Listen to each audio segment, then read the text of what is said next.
Hey. Welcome into Tony Talk Trash About Music. And tonight I'm going to talk something about probably I don't know as much about as some other things. I think, an artist such as I have tonight, Mr. Miles Davis, I don't think there's anybody really that's qualified because, you're certainly of a certain age. Everybody is. And, some people like the early quartet, but some people like the later quartet, some people like some of the later stuff, and there's just so many different sides to Miles' music, and the fact that he was a master and be able to succeed, through so many years and so many stylistic changes is unbelievable. But anyway, he certainly deserves his place among the greats all time of jazz, and I'm not really qualified in any way other than to tell you what my favorite 15 records are, and luckily I do have them. I have the 15 that I have here. As the 15, there are many surprises here. Some of these records that I have are just personal favorites. And it's funny with Miles, I've always found that, I get screw attached to listening to some things over and over. And, but if you look really through his discography, I guess the charts were not really there.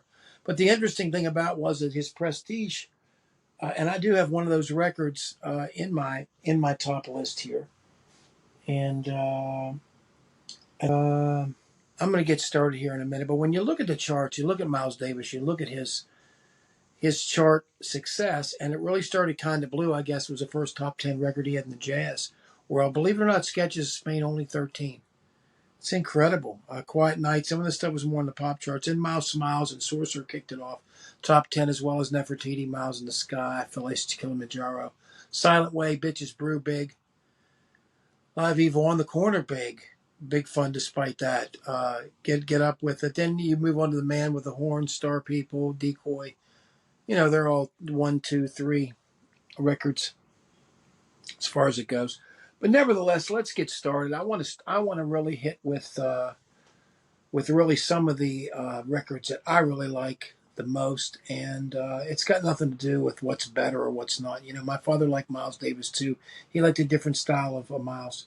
So I'm going to start off here, and once again, I'm going to tell you top 17. I know that sounds weird. I couldn't cut it off at 15. What it was, I knew I had a couple extra ones. I just wasn't sure which ones that I had. But at number 17, I'm going to go with the record that they recorded at the same time that they were doing Roundabout Midnight, which this is recorded actually in Hackensack, New Jersey here, May 11th, 56. And one of them was even recorded in October 1956. This is the great quartet here with the plays with Miles making it the quintet. Miles, John Coltrane, Red Garland, Paul Chambers, Philly Joe Jones, Slurry with the Fridge on top, Salt Peanuts, of course. Beautiful Something I Dreamed Last Night, Real Plaintive Thing, Diane, Will You Need It, When I Fall in Love. The second side is really fantastic. And I like it. To me, it's kind of like the same exact sound. And it is the same band as Roundabout Midnight.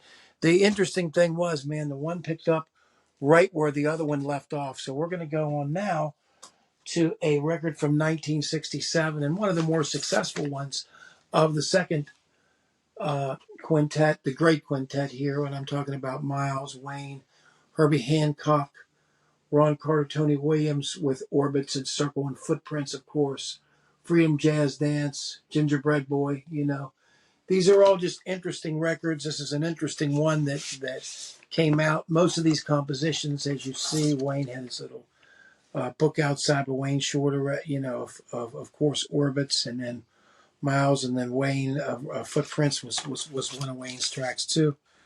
Wayne just seemed to write the better tracks, I think. He had that little special book that Miles told him to bring, but this is certainly one where they were really trying to they were kind of finding their feet. This is 1967, and I think this is a spectacular record, and anybody who's into the second quintet, which I certainly am, that's my favorite band. That's where I would put it. Now I'm probably going to upset some people by saying the next one and the next one in line before this one is number 15 is going to be a lot higher for some other people, and that's Bitches Brew. The reason I don't have it any higher, folks, is that it's one of these records, in my opinion, that threatens to do a whole lot. Miles runs the voodoo down, I mean, is there some kind of a climax there? I guess there is, but for a lot of this is meandering too long in the waters of shining and being cool. I really don't hear enough happening on this record to get me excited. Obviously, it's a new sound. It's an electric sound. I've just never found favor with it that much. And so that's why it's my number 15. Now I'm going to go to my number 14. And my number 14, of course, is the great In a Silent Way. In a Silent Way is a record that was produced by Tio Macero, one of the early ones that he did in 1969, a little bit after the quartet had gone, but had found a way really to capture mood music for the first time. You want to call it elevator music, whatever you want to call it. But no, it's about that time comes alive. After In a Silent Way, Joe Zawinul composition, of course.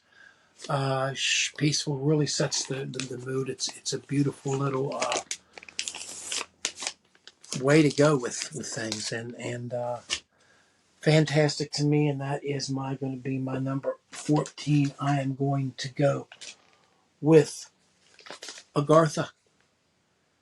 Agartha is a live record from 1976. It was from the 1975 live band. And really much in keeping with this. Oh, it falls out here. We've got Prelude Part 1, Prelude Part 2, Maisha, Interlude, theme from Jack Johnson. I mean, this is it. And the truth of it is this is just a completely different thing. To call this those tracks is somewhat stretching it. I mean, there are all kind of bits and things of other pieces through this whole deal. And at that point, I guess Miles just threw it all on one side and called it, what did he? Yeah, he just called it interlude part, whatever it's going to be on this record. On the other ones, he called them different things. And I kind of think when you think about Miles Davis and you think about krautrock, you think that's who was influenced too. I mean, he was doing this in the early in the early 70s. So who the heck knows?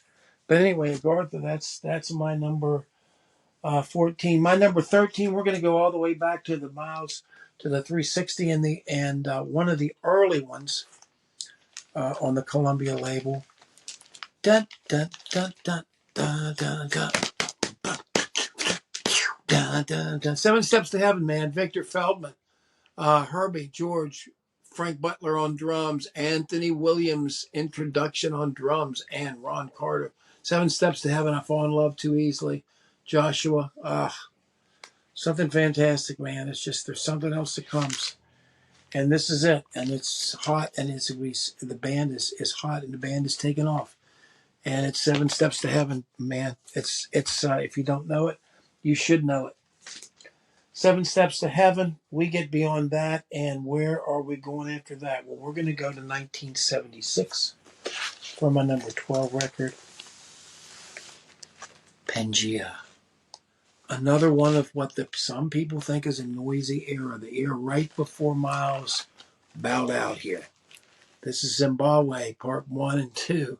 20 minutes on one side, 21:13 on the other, and then Gondwana on 23 on one side, 25 on the other for the B side. This is recorded with Sonny Fortune, Michael Henderson, Pete Cozy, Reggie Lucas, Al Foster, and Toomey, Michael Henderson. This stuff is unbelievable. It's unbelievable the type of band and the thing that he had going when Pete Cozy would get that stuff going on the floor and stuff. And all these things were recorded live, and that's what makes it special. That band was good. I know that it seemed like a hailstorm of pain for him physically when it was going on, and he may have been involved in some other things too. But the band really at that point we were not really seeing American releases of these records. A lot of these records were put out only in Japan, and it's a shame because some of them came out but in very limited quantities. This may have been one of them. I know that some of them didn't. I don't believe Dirk Magus came out in the United States. But nevertheless, let's move on. As we're going to move on from Pangea, let's move on to number 11 here, which is a very interesting project called Ara. Ara was a record that came out in 1989. Ara is more of a classical composition, and it is a different situation. You've got John McLaughlin on here.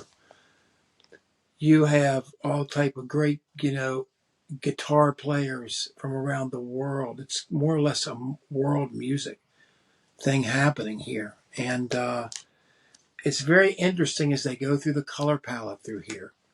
There are compositions that were done for this gentleman that wrote this piece. And, the soloist, John McLaughlin's a soloist on a lot of it. It's produced by, I don't know the guy's name, Nicholson, I think is his last name. Sorry, I didn't bring my thing. Pele Mucklespoor. So, George Butler paid for this. All songs were written by him. And I just find it really interesting. I find what he brings to this is really interesting because it's completely different. It's definitely more of a compositional thing. It almost would remind you of somebody like and this guy is a classical composer, but Miles really kind of tried to meld the two. There's not a lot of swing in this. It's not that kind of a record, but it's really interesting where he goes with it. Let's go from that back to the Blur of 1974 and Dark Magus, which is an intense, along the same deal as Pangea, earth-rattling record that was released with David Liebman as the saxophone player, of course, one of my favorite. Azar Lawrence, Peter Cozy, Reggie Lucas, Dominique Gamont, Michael Henderson, Al Foster, and Toomey on this. You've got Dark Magus, Moja, Willie, Tattoo, and Nene. Produced by and is recorded in Carnegie Hall, New York, March 30th, 1974. And it is a dark, dark record, and the name of it really fits. But it's a very interesting record. There's nothing really like this. Some of you who like some of the modern stuff, if you like John Zorn stuff, you like some stuff that's a little noisier, try this out. You might be surprised what this sounds like. You think to yourself, Miles Davis, when you think about trumpet. Well, some of this stuff's pretty damn dark. Pete Cozy and those guys came up with an awful dark, sometimes backboard to that. Let's go to one of the classic records. I guess you're going to say is going to be my number 9. It's Kind of Blue. You got So What, Freddie Freeloader, Blue and Green, all blues, flamenco stretches. This is the romantic record. Cannonball Adderley on here, Coltrane, Wynton Kelly, Paul Evans, piano player. Beautiful Bill Evans, piano playing here with the clusters. Paul Chambers, James Comp. Interesting James Comp on this one. They said it's the best-selling jazz album of all time. Cornerstone of recorded music, It's supposed to be a great pressing of it. I have another one over there, an older one. But I don't have I'd like to get certainly would be a 4-eye would be preferable. But nevertheless, that's number 9, 1959's Kind of Blue. Now we're looking at some of the live stuff. And when you're looking at some of the live stuff, you're really looking at let me look and see where we got it here. This is the one. Yeah, I love this 1970 record. This is a record that was released in it was recorded in 1970. Miles Davis at the Fillmore. This is Keith Jarrett and who I love, and Chick Corea, who I love, and the same band, and some of the explosive stop and start with Dijonette playing drums on this thing. This is just outstanding, and it really holds a big part in my life. Again, this is one record after the next. I don't know that this, Wednesday Miles, Thursday Miles, Friday. I love them all, man. They're all great. They range from 22 minutes to 27 minutes. Dun, dun, dun, dun,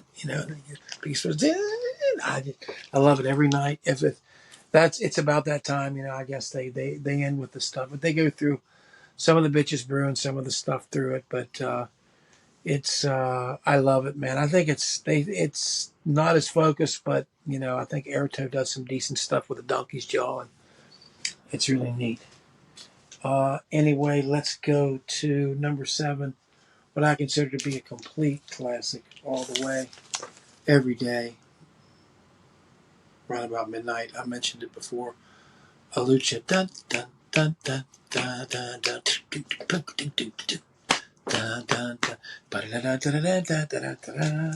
It's just a nice hit. Around Midnight, All of You is Beautiful. Bye Bye Blackbird. The Dear Old Stockholm's beautiful. This is one of my original beautiful copies of it here. Miles, Coltrane, Red Garland, filling Paul Chambers, the first great quintet. And this is probably their peak. I think it's their peak. I think it's one of the first records that I ever owned of Miles Davis. And this is one I think that you can see it says exceptionally clean on it. You know who put those stickers on, don't you? The Jermeister himself, Muppet Jerry's Records. I love him. Man, I really missed the guy. I mean, I love his shop still. It's still up there, and those guys are doing a good job. Still a great place a must stop when you go to Pittsburgh. Okay, let's do the one that caused controversy. Surprisingly, was a number one U.S. jazz soul record. Is a doom doom. I used to watch Petey Green's Washington. Man, this was they played Black Satin as the theme music when it started. Da, da, da, da, da, da, da, da. I used to have a routine every night. I'd watch that and the roller derby would be sometime after that. What a weird thing, but I loved it. I loved it. Really great to get him in there talking, and he'd go into the prisons and go to different places on the street. Anyway, Helen Butt, Mrs. Freedom Max. What a freaking band this was with Liebson and Liebman, which I had talked about before. This record was unlike any other one. It really turned a lot of people off, but it also, was a signal to everybody else. And this artwork on here, man, is groovy, buddy. Just like my Shoit of the same thing as it. I have. Love it, man. It's really great. Okay, let's go into the really, really, really classic, beyond classic stuff. And I'm talking about Nefertiti. Nefertiti is one of the records. This is the nice Sky Gloss. Original I have Fall, Hand Jive on here, Madness, right, and Pinocchio, of course. And the Wayne Shorter songs bookending the thing here. Herbie and the band, of course, were Ron Carter, Tony Williams. I don't know if Herbie yet had offered anything to the band. I know for a while it was only really Miles and Wayne. They don't really say anything on the record, which is interesting. I guess they had their own deal here, but I'm sure he brought his books for those. I know those are in tune. So. But yeah, Nefertiti's being their flawless record. I mean, that's when the band just, the left hand knows exactly what the right hand is doing. These guys were on another level of everything. While we're smoking hot, let's go from 68 back 1 year to 67. The Great Sorcerer with Sicily on the front cover here. Prince of Darkness, Pee Wee, the Great Pee Wee, The Sorcerer, Limbo, Nothing Like You with Bob Dare singing.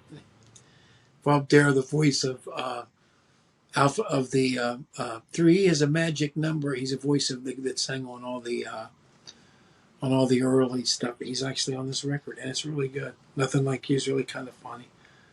But Limbo's really nice. Vanetta's real nice. Pee Wee, though, is the best. Prince of Darkness. This is a Mescalero. This first side is fantastic, but it is something, man. They were lost in it, and they were really exploring each other, and you could just tell that it was Herbie and Tony and the whole bunch just kind of losing the leash on each other from time to time, and that's number 4. Number 3 is going to be a personal favorite of mine. At one time, it may have even been number 1. The Great Brown Hornet, baby. Brown Hornet tout the Swede, Little Stuff. Felicity Kilimanjaro, Miss Mabry, which is about Betty Davis, Betty Mabry. There's something about the sound of this. This sounds like they were somewhere they were in this little space together. Whatever it was, they were all locked in pretty well. I just think this is the best. Anyway, Chick Corea comes in on Mabry and Little Stuff for Herbie. And Dave Holland comes in too for Carter. So that, you can tell the difference of it. But it's interesting because Tony kicks it up regardless. And I just think number 3, 1968, Felicity Kilimanjaro. Yeah, man. I mean, how can you doubt it? It's, to me, would go down. These are we're now talking about records that, if I could only keep a few records in my life, these would be some of the ones. And when we're talking about it, let's talk about the magnificent Live Evil here. Live Evil from 1971. You know, I don't have the same rule about studio and live because it's not the same kind of a thing with Miles. We've got the inside here. Joe Zawinul, of course, is on this. You know, Miles Davis, Sivaz, Little Church. What I say, Funky Tonk. I mean, this is just the best. Jack DeJohnette, Keith Jarrett, Michael Henderson, Airto, John McLaughlin, Gary Bart. So this is really when, you know, Holland's in, Airto's in, Chick Corea's in. There's a little bit here with both of them playing together. But for the most part, and there's one with Zawinul playing with Korea.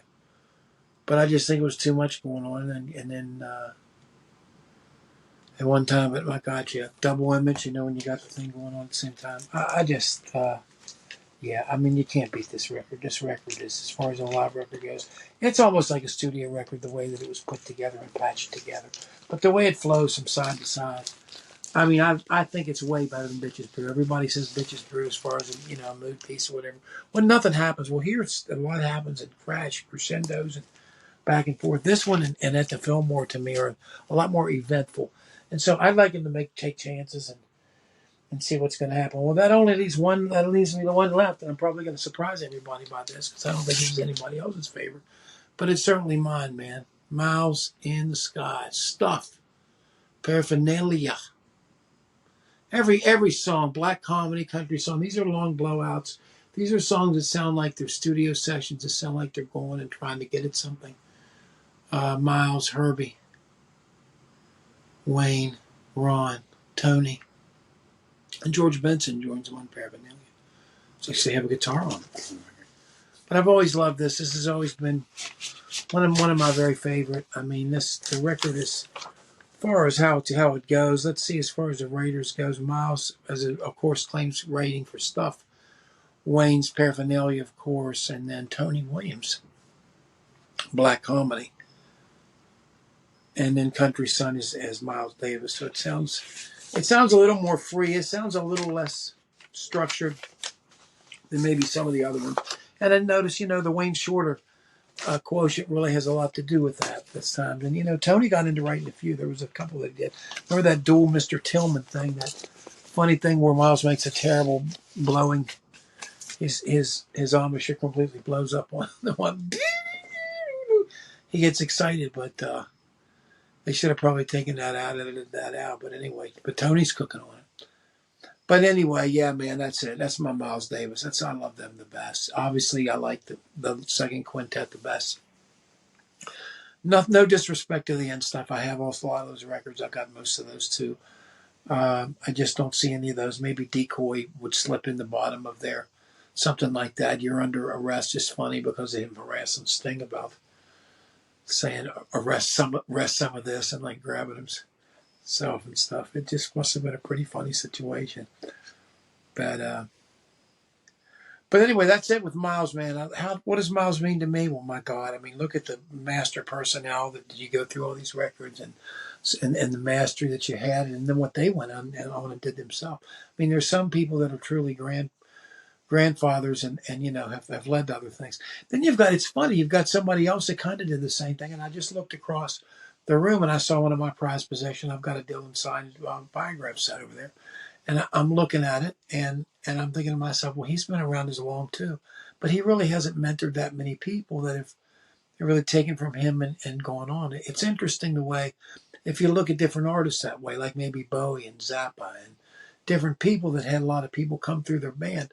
You know, what eventually happened to them? Well, Miles, man, they all were phenomenal players, and I guess they had, you know, to be in the jazz scene, you had to be that way. But anyway, man, yeah, I love Miles Davis. Always will love him, and much respect. I don't plan to, you know, I'm not saying that this is the definitive list at all. There are a lot of people who know a hell of a lot more about him than I do. A lot of good biographies, a lot of good things to read and watch about him. I think he's a fascinating subject, and certainly wants somebody that's musical history and music and oeuvre is very deep. So if you want to go into it, there's all kind of stuff from the funkiest funk and the straightest bummest pop to some of the more art pieces like Aura, or some of the really out there stuff like that I like I mentioned, some of the good live records that I mentioned, like at the Fillmore and Live Evil and things like that. To me, those are great bands. And but anyway, I love Tony Williams. I love Jack DeJohnette. I love the whole crew, and I love ECM too, man. One of these days we'll get into the ECM thing. I've got so many ECM records. My big problem is I keep buying them again and again and again. I keep forgetting I have them and buy. I need to get some master list or something going. So maybe when I do that, I'll put together some little thing here with this about my ECM obsession. But anyway, I'm loving myself some Miles here, guys. I mean, he's one of the great givers. You know, I've so many people I still follow, all those from David Liebman all the way to Marcus Miller, to people that I buy the records still to this day. People just associated with him. Of course, Wayne Shorter. God, I love Wayne on his own, and Herbie. Got pretty much all their records. Tony Williams, of course. But anyway, thank you all for tuning in this evening. We really appreciate you. Make sure you help us out if you could by hitting that like button and subscribing. We would appreciate that. And we will catch you with something interesting very soon. Thank you very much. Have a good evening.